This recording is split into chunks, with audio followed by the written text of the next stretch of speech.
This week in Daily Race A, it all goes wrong as we try to avoid a crash. Daily Race B, we've got the very dodgy chicane. And in Daily Race C, well, it's my worst nightmare, the X2019 car.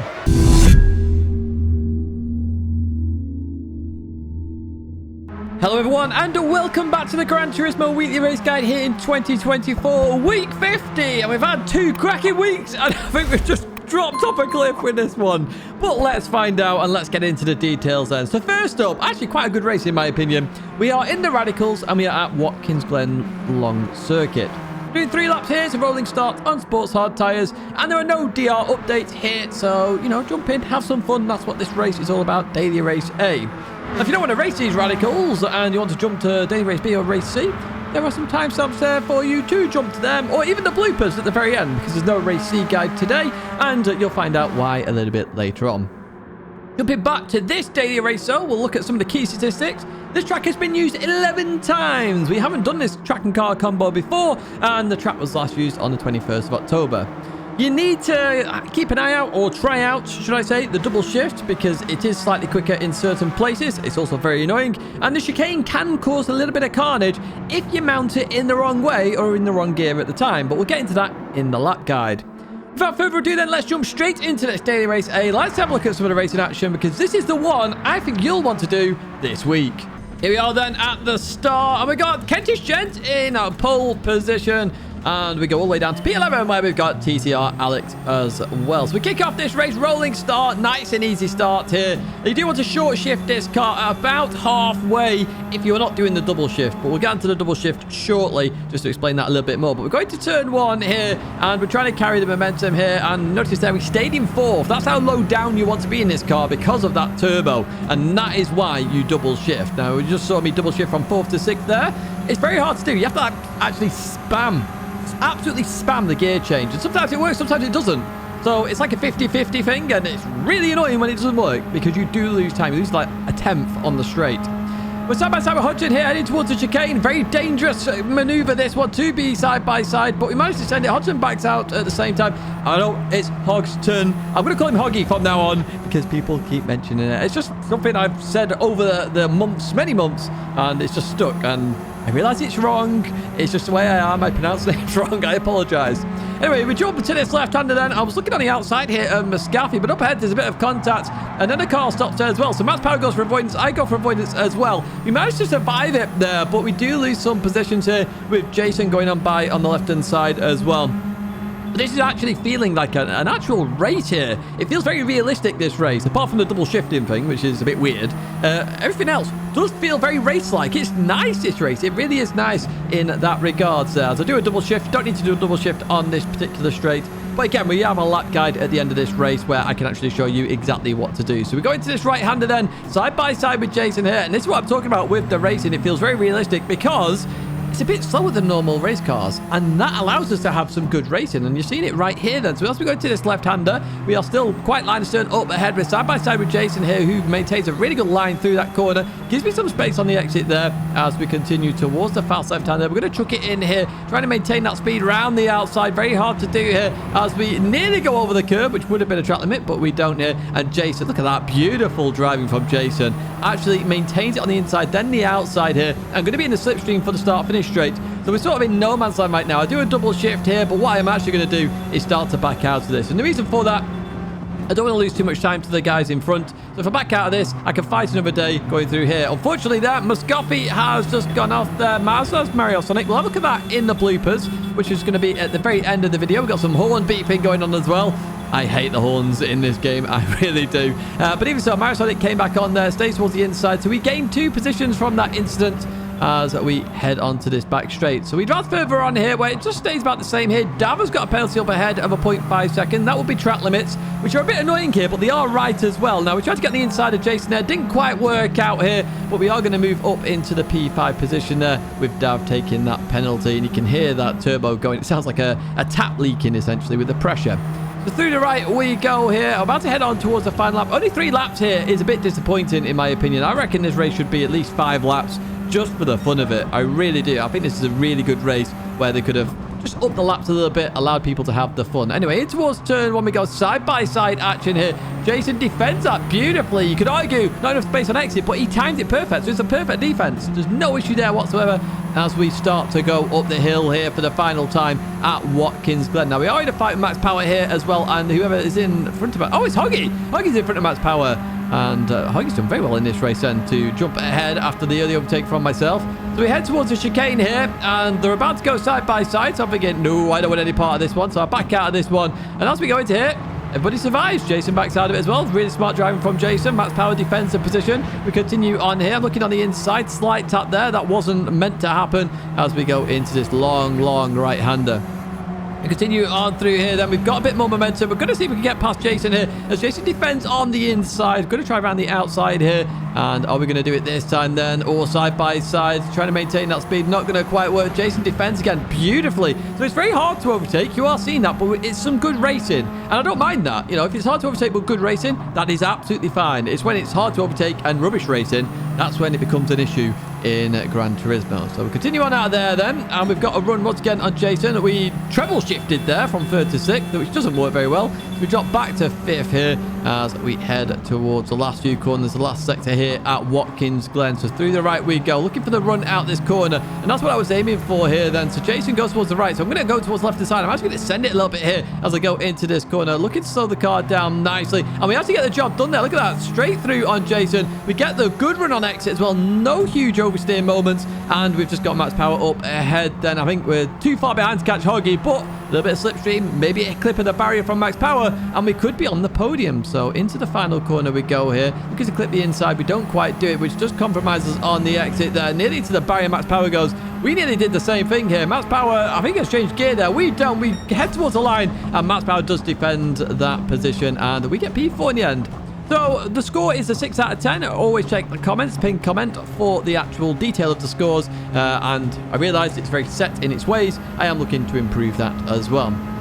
So, lap guide time. As you head towards turn 1, you're going to be in 5th gear here. Don't go to 6th on the start-finish straight. And on the left-hand side, the Armco goes from a 4-layer to a 3-layer. And you can see it right there. It's in between the 300 and the 200 board. That is your brake marker for turn 1. Now, I tried braking late here. I tried braking early. And really, you want to brake a bit later more than early. And you want to maintain 70 miles an hour through the corner. Make sure you're in 4th gear on the exits. And if you look here, I'm just on the curbs. I always say this every time we're at Watkins Glen. The orange/yellow red curbing, that is your limit, track limits there. So as long as you've got 2 tyres on it, even by a pixel, you are absolutely fine. Otherwise, you will get the penalty. Double shift to 6th gear there as well from 4th to 6th. That is the fastest way to do that gear change and acceleration. So as we head towards the chicane here, the 300 board on the left-hand side is your brake marker. I brake just before I get to it, okay? You can see that on the left, not even 100% yet. And the goal here is I want to get as tight to the right as possible and stay in 5th. And once I've gone to the apex on the first part, I drop to 4th gear. And that's what I do right there. I'm just letting the car roll a little bit as well as go through here. The exit of this curb will get very bouncy, so do be careful of that. It's quite flat on this particular run, but it does get bouncy. And on the right side, you've got the start of the curb there for the long, long right-hander. This one, you need to start lifting. Now, you don't have to brake in this corner. You can just let it lift and roll if you are struggling with the brakes. However, I am going to dab the brakes a little bit through this corner, and you can see me there slowing the car down. Now, we've got this escape road here. I'm going to use that as my accelerating marker this week, not the marshal box, which I've highlighted up ahead. If you are struggling with understeer, though, on exit, do wait a bit longer and look towards the marshal box, which you can see a bit clearer here on chase cam.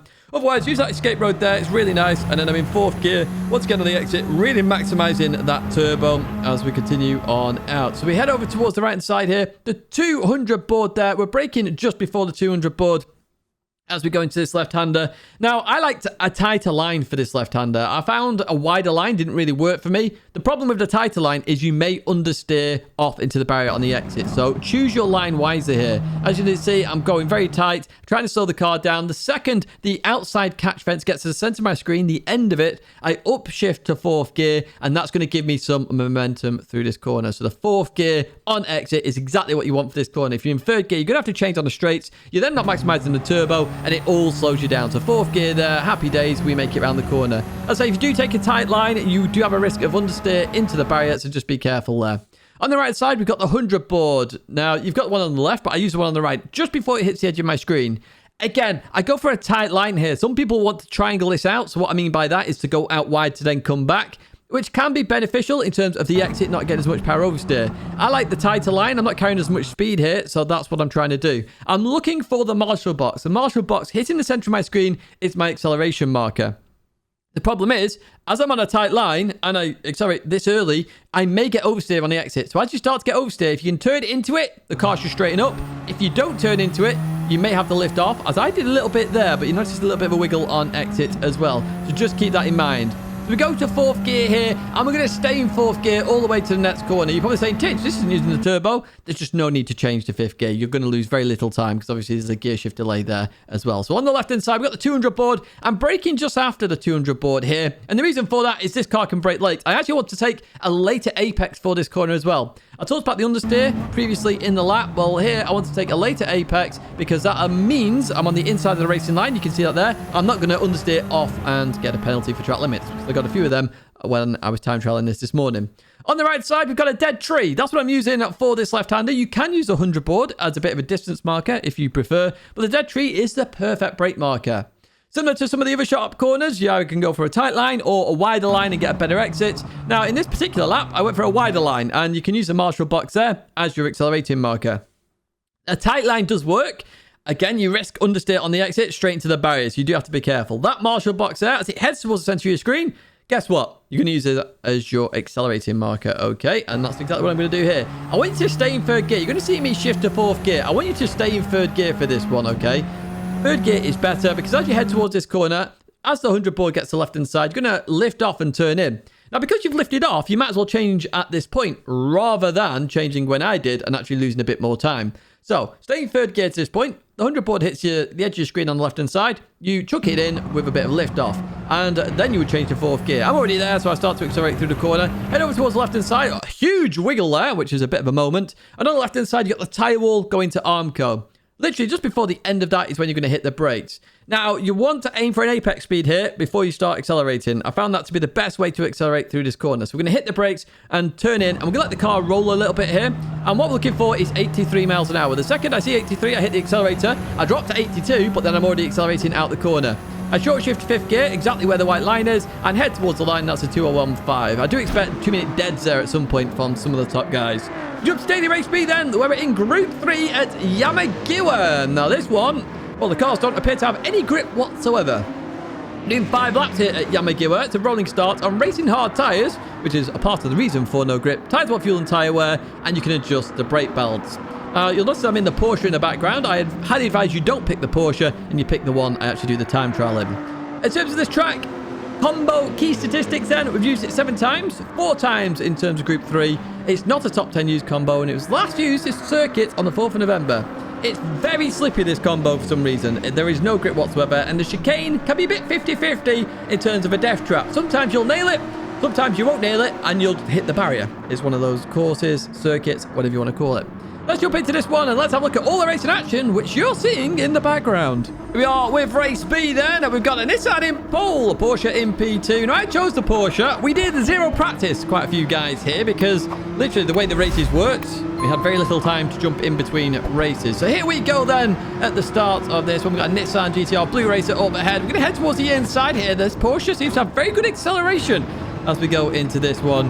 And very quickly, you're going to notice a lot of sliding from a lot of cars. Now, first off, we all nearly understeer off due to our lack of practice. And I highly advise you practice before you join races. It was just the way the timing was this week in terms of the daily races. Daily race A finished and we're straight into B. Oh, up ahead, we've got a big crash there. So that's a few people slow there, including Max Power. Nice to see flashback as well. And we gain 3 positions when all's said and done here. And we get a bit of oversteer in towards this left-hander as well. So we all settle down now, and we're looking towards the chicane, and I dread this chicane every single time I get to it because you have to yeet it to get the best out of it. So in towards the braking zone we go. We slow the car down nicely here. As we go through here, you got to cut the right-hand side there. Blue Racer gets it all wrong, though, this time. We managed to survive it as we head up here towards the hairpin. And we're going to be on the inside of Blue Racer. Going to be the outside, though, for the hairpin as we go onto the brakes end. So we're going to try around the outside on a 180 hairpin. Very difficult to do. Blue Racer gives me space on the exit as well. I appreciate that. And we know how good the acceleration is in this car from the start of the race. we are going to be passed here. Blue Racer also backed out of it as well. I'd advise you do that if you are too wide into that corner, because if you do try and go too wide, there is guaranteed to be a crash of at least one car, so it's best avoided. We head down the inside of Hoggy then, and we end up in P7. Happy days indeed. We leave that corner. I was a bit worried about slipstream, but it didn't work out because the Porsche is so good on accelerating.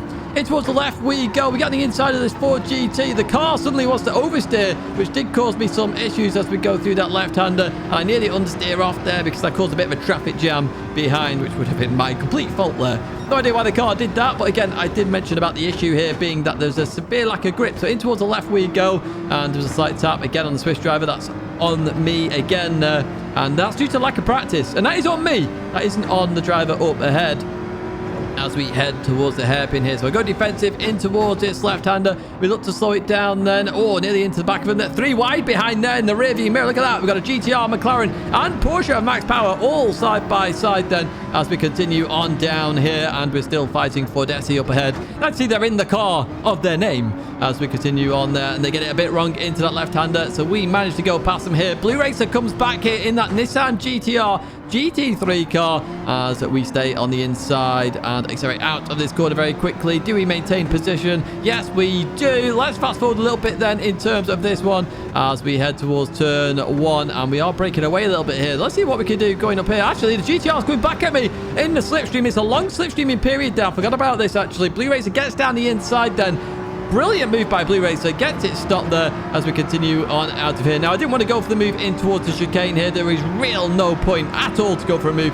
It's, again, another one of those corners where you go for it, you're more than likely going to crash because you compromise so much in terms of the entrance. So through we go then, and we're looking to get them. Oh, Blue Racer, a little bit of a wiggle there. We're looking to try and maintain the car through there. Blue Racer's not done it twice now as we head on the inside towards the hairpin. So Blue Racer's hard work there not going to pay off. We're on the inside here as we continue on out. Is Blue Racer going to try the same thing? Bit too much oversteer from myself. Again, real lack of grip here at Yamagiwa. So I just go all the way to 6th gear there to let Blue Racer go as we head in towards the left. So Blue Racer does maintain position. Up ahead, there's a big fight going on between the French and German driver as we head in towards this right-hander. Now, they're in the correct cars here. The BMW M6, arguably the GTR is good here as well. The Porsche, not so good. Don't use this car in the race. Use one of those cars in front of me right now and you should be fine. The one good part about this Porsche, though, is acceleration. Look at that. So we're about to go past Blue Racer, about to go past the French driver as we head towards turn number 1 here. And as we go into here, it's going to get very tight as we continue on. Even tighter there.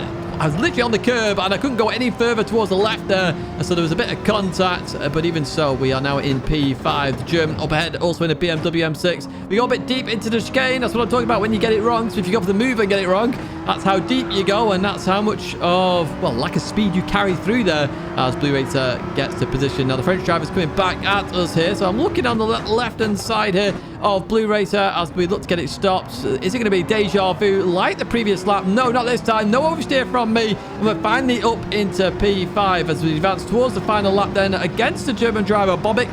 And where's Bobic going to go then? So Bobic goes towards the right. I'm going to go towards the left-hand side then, sending it down the inside. We go onto the brakes here, trying to maintain the speed. Blue Racer is going to follow me through there. Brilliant opportunistic move there from Blue Racer in that Nissan. Really well played as we continue on down here. So we've got the chicane for the final time, the chicane. Can we do it this time? That is the question. So we're going to go on the brakes here, drop to 2nd gear. We click the left. That's how you do it. Go towards the right-hand side. Oh, a bit of a weird bump. Oh, my word. We do catch it, fortunately, here. And Blue Racer is going to get the advantage. But we did go all 4 wheels off the circuit, so track limits are there, and we get a 0.5-second penalty. So my goal now, maintain as much of a gap to behind as possible. Slight tap there into the rear. I've got dirt on my tyres at the moment, but if I can increase this gap, stay as close to Blue Racer as I can, I should be close. As we head towards the line, and the French driver's going to come back here and just gets me on the line there. Really well played to the French driver doing that. That's awesome work. But yeah, we come home in P6. Steve's famous position, of course. Mine's more P4 than P6, but even so, scores 4.5 out of 10. Not the greatest in the world, mainly because of the lack of grip. But again, all the details are down below. We go into the lap guide then. So I'm using the BMW M6 plus 3 brake balance. You can see that on the right hand side. And also on the right is your brake markers for turn 1. So we've got the Marshall box and the 50 board. What you want to do for this one is you want to trail brake into the corner. It's all about trying to maintain speed, use the downforce a little bit, but make sure you're on the inside of the corner. Don't go out wide here. You actually want to clip the curb. Notice that trail braking all the way here. And then once I'm on the curb, I'm looking for those billboards there. There's 2 billboards. There's 1 and then to 2. When you start seeing those billboards, you want to start accelerating. The problem is this curb is very slippy and very grippy at the same time, which sounds so random. But the second you start feeling bumps, the car's going to oversteer because of the turbo. But it's also very grippy because it pulls you around. So notice that I get a bit of oversteer, I managed to catch it very nicely, and we continue on going up the hill. Now this is all flat, so make sure you use the curb on the right, then over towards the left-hand side. Make sure you don't hit that curb square on. Make sure it's already started before you hit it. And we get to the end of sector 1. Nice and easy. Next, brake marker then. The 50 board right here. We're braking just before it. Similar to turn 1, you're going to trail brake all the way into the corner. You want to maintain as much speed as you can towards the inside, and you want a tight line again.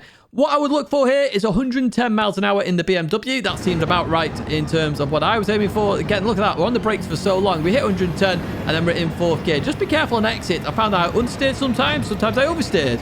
As you saw there, I got a bit squirrely on the old curb. We're going to head towards the chicane then. So how do you do this one? On the left-hand side is a white 100 line. That's what it is. You see the 100 board on the right-hand side. But when that hits the edge of your screen, or just before it, as I'm doing right here, you're going to hit the brakes. Now, the reason you brake early for this corner is because you need to prepare for the corner. So what you're going to do here is go a bit slower in the first part to then make sure you can straight line the next bit. So that's what I'm trying to do here. Straight line that bit as much as you can, and then the car should stay straight. If you're remotely turning any more than I'm doing right there, your car's going to steer right or left, and you'll have your date with barrier. So what we're looking for now for this brake marker for the hairpin is the letters on the road. They're yellow. They're very obvious. So as you get to the end of them, you're going to hit the brakes. I highly advise taking a wide line into a tight line for this one, okay? And the reason for that is because of the exit, which we'll explain in a second. But as I come into here, wide line, and then I want to bring it really nice and tight. And there are the billboards, okay? You've got 5 billboards. The very last 2 are your accelerating markers. So when you start seeing them, head towards the center of your screen, start accelerating. But the reason why I told you to take a wide line into a tight line is because of the exit. You're more than likely going to get wheel spin in a lot of cars. So if you can straighten up as best as you can, you're going to be fine. Now, if you've over-rotated the car because you're taking a tight line, guess what? There is going to want to spin around a lot more. Now, as you come down this right-hander, you're going to lift a little bit, and then before the end of the curve, you're going to hit the brakes. You're going to hit the brakes, straight line the braking, and then turn left. If you remotely turn right here as you brake in, again, you're going to spear off and crash. You have to brake 100% in the straight line, and then release the brakes, and then we continue on. No problem. As we head towards the final corner. We head over towards the left-hand side. We have a Marshall box and the 50 board. Either of these brake markers are good for you. Literally, if you use the 50, you're going to go a bit deeper, but then you get a nice line on the exits. If you use the Marshall box, you'll keep it a bit tighter. Again, you may struggle with a power oversteer in terms of the exit because you're taking a tighter line. However, it's also a nice line to take because you'll maintain a decent speed round the corner, and you can maybe straighten up a little bit like I do there, and you should be fine. Tight or wide and then back in. Both work on that corner is what I'm trying to say here. And we head towards the line. It's a 32.5. Expect 31s from the very best, but that's something to work towards. You can follow those ghosts as well. Now, we're on Daily Race C here. We're in the X 2019 at the Nurburgring 24-hour layout. We're doing 4 laps, rolling start. Soft and medium tyres, both are required. You can adjust the suspension, the downforce, and the brake bounce in these X 2019 cars. Now, this is my worst nightmare. As you're very well aware, you've got this car, which I do not like, and the Nurburgring, which I'm not a fan of either. I've used this track 2 times. The 21st of October was the last time. It's a very hard car to race. It really is. And it's very easy to spin the car as well, due to the way the grip works in this car. The downforce is there, and suddenly it's not there, and then you spear off into the barrier. So it's very difficult to actually have a good race here. Now remember, the Nordschleife, very hard to overtake, even more so in these cars. And there's less opportunity to do because when you're up the high speeds, loads of downforce. Let's jump into this race then and let's have a look how bad the traffic actually is. Here we are then for the final one. Blue Racer starting in pole position. We've got Melee Racer. Nice to see you here as well. I'm starting in P10 as we kick off this race. So if you're enjoying this video, as always, hit the like button, subscribe to the channel. I appreciate all the support here. We've had a good run here on Hoggy as we head towards turn 1. And you may notice I'm using traction control. I'm also using the racing medium tyres to start this race off. Now, the reason for that is I want to use some of the slipstream up ahead to benefit myself on the slower compound of Tyre. Now, we're on the outside of Muscafi. I'll get back to traction control in just a second. As we head towards this left-hander, I know where to go with Ulani up ahead. As we head in towards the right, Muscafi is on my outside here. Got to give some room on the exit. Likewise, Muscafi gave me plenty of room in turn 1 and turn 2. It's a fair play. As we head towards this right-hander, though, we're going to jump into this one, and we nearly end up 3 wide here. So I'll back out of that to make sure it doesn't exit 3 wide. And as we continue on out of here, we are still in P9, and I think the Hoggy just ended up in the barrier there in the mirror from memory. So we continue on towards the end of the GP circuit, which will then lead to the Nordschleife, of course. And as we go through here, I run off wide. Now, I was expecting a penalty. I didn't get one, which is very fortunate. So let's talk about traction control. I'm on 1 here. I would highly recommend you use at least traction control 1 for this one. It will just save you when you least expect it in terms of the wheel spin when it comes out of the blue, which you do experience in these cars. Now, at the moment, I'm going quite slow here just because I don't want to rear-end anybody. Going in towards this left-hander then, I take a very outside line, and we've got Alex behind me looking to get... Oh, well, Alex was behind me until he hit the wall. So we're going to go through this left-hander then. Accelerate out of here. We've got a yellow flag, so I know exactly what's happened there. LA Racer is the victim to that one, and I'll tell you and show you exactly what happened, of course, in the bloopers, which is at the end of this race. We have no track guide for this one. It is just the guide for the race. Oh, Yolani. I'm going to call Yolani from now on. Just went out wide there. It did cost me a bit more time. But yes, no track guide for daily racing. There will be a track guide at the end of the video for the Nurburgring if you are struggling with it. It will just point out some markers you can use. I use the same markers every single time here. So there's no point investing a huge amount of time into a lap guide. Oh, hello, Bahamas and Ulani there. It's a bit of contact side by side through flood plats. Not quite side by side on it, though. And yeah, here we go then with the racing. And this is where racing becomes a little bit difficult because the slipstream doesn't really matter so much. Everyone gets up to top speed very quickly. Bahamas there, a bit of wheel spin where traction control can save you. I'm not sure whether Bahamas is using it or not. But wheel spin spins you out into the barrier, and that's what happens in these cars. So we head up towards the top here of the Nurburgring. We are in the slipstream of Yolani. Let's see what we can do here. Can we finally get past? That is the question. We get alongside, and then it's like status quo. We can't do anything right now. So at this point in time, I decide I'm going to back out of this completely, just because side by side through there, very dangerous. It is possible, but it's very dangerous in these cars. And we are actually looking to catch up to the leaders here. We do gain 2 seconds on them. Habanero there is going very slowly. Not sure exactly what happened to them. That's out the carousel, so maybe an issue there. Who knows? Anyway, we continue on out of here. We get a huge boost out of that corner. And we get the inside of them. And we're up into P6 then. So it looks like, you know, I always say you can't race here. Ugly you can't. We're just picking off people as they go slower or have crashed. As we catch up to P4 and P3 here. Max Power and Exana. As we go into the right-hander, looking to carry the momentum here. We are going to be in a lot of slipstream, though, as we get onto the Dottinger straight, and Habanero is behind as well there. So lots of cars in the straight line. We'll go towards the right side, hoping I'd end up in the slipstream. Max Power had a penalty as well, so we should be ahead of them. Behind here, we've got Habanero, who did give me a bit of bump draft. I appreciate that. Thank you so much. Gives me another bump draft there, and we are up into P4. Now, because of traffic, and you saw how much traffic impacts your lap, I was trying to decide strategy here, and I had no idea how long the tyres would last.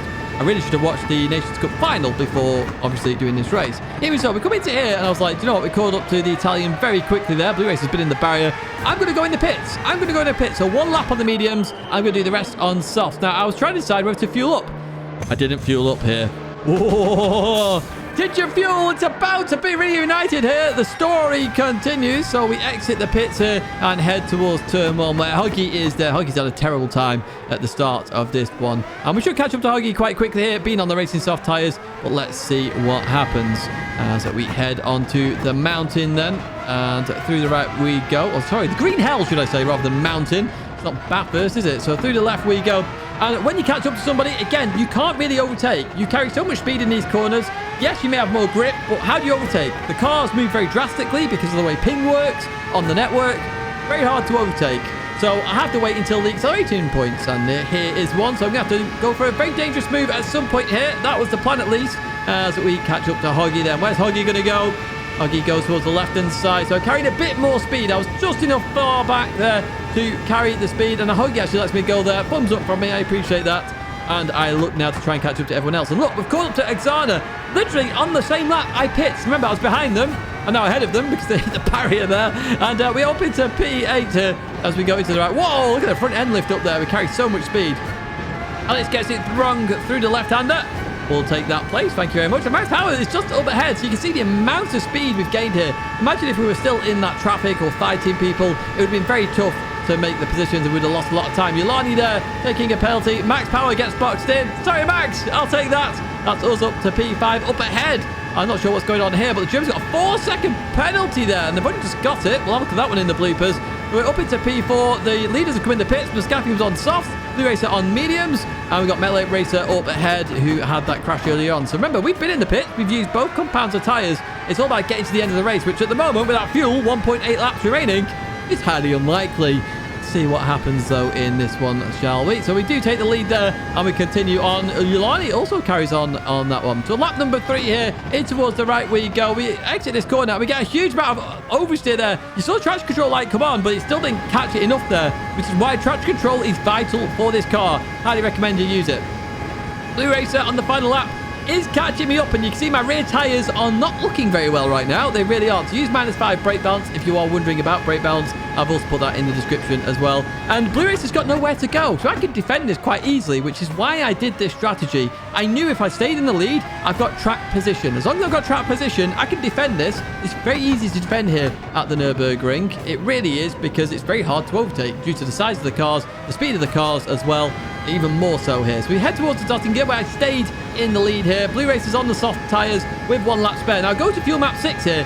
This is strategic. I do that so Blue Racer goes by me, then I can accelerate once again towards Blue Racer and hopefully get the position. I purposely did that to try and make sure I'm the lead car going into the final corner. And here we go, look at that. The slipstream works back in my advantage then. So I go towards the left-hand side here as we head down the straight here towards the final corner. And we are ahead right now. So Blue Racer gives that up. We are in the lead as we head towards the final corner. In towards the brakes we go. Second gear up to third gear. We get a whole load of wheel spin because our tyres are pretty naff. Blue Racer gets the victory then. Well played, Blue Racer. My strategy nearly paid off, but I highly advise you do a 2 laps on medium, 2 laps soft strategy. I do think that is the better strategy. I thought I'd try the 1 and 3, but it doesn't actually work that well. Now, weirdly, this race has got a 3 out of 10. That is my lowest score I've ever given in terms of a daily race here, I believe. And you can check out the reasons why down below. But we're not going to go into a lap guide. We're going to go into the bloopers here. And straight off, what happened in towards his left-hander in the radicals then? So as we come into here... Oh, just broke a tiny bit late. Realised their mistake. Well, they did say sorry in the lobby. And just waiting for Phantom Hank to come back on. It did cause a little bit of carnage behind. But again, I can see why they did that. So that's fair dues. Here's Muscafi then here, heading towards turn number 1. As they go into here, just a slight tap on Mario Sonic there. They head over towards left-hand side to allow Mario Sonic to go. Again, good sportsmanship here. Nice to see this sportsmanship, and I love to highlight it as well where I do catch it. MG Flash, we've not seen them for a little while. They're back in the Porsche, but then they've just gone off there. Also, the Dutch driver up ahead has gone off there. They spin round in that Renault, but MG Flash does survive here as we go on board. Daily Race C. This is Huggy then, heading towards the right-hander. And as we go into here, what happened to Huggy? That is the question. Let me get wheel spin. Yeah, look at that. Traction control lit up, but even so, it still didn't manage to catch there. Yeah, that's how deadly it is. Once again, Metal 8 Racer, same situation. Came off the curb, wheel spin, spears you out into the barrier. Very, very, very annoying. It really is, that wheel spin. That's why I don't like this car, to be honest with you. I just think it's a bit crazy. And the Dottinger, what actually happened here? Oh! Don't you love the ghosting system in Gran Turismo? They were ghosted, they unghosted right in front of the German, who gets a 4-second penalty, and yeah, hits Metal 8 Racer. That's going to be it for this one, though. If you have enjoyed it, as always, give it a like, subscribe to the channel, stay in touch with all the latest content. Do check out the partners down below, and check out those 2 videos right there. They are fun to watch. Thank you as always for watching, and I hope to see you in another video or live stream again very soon.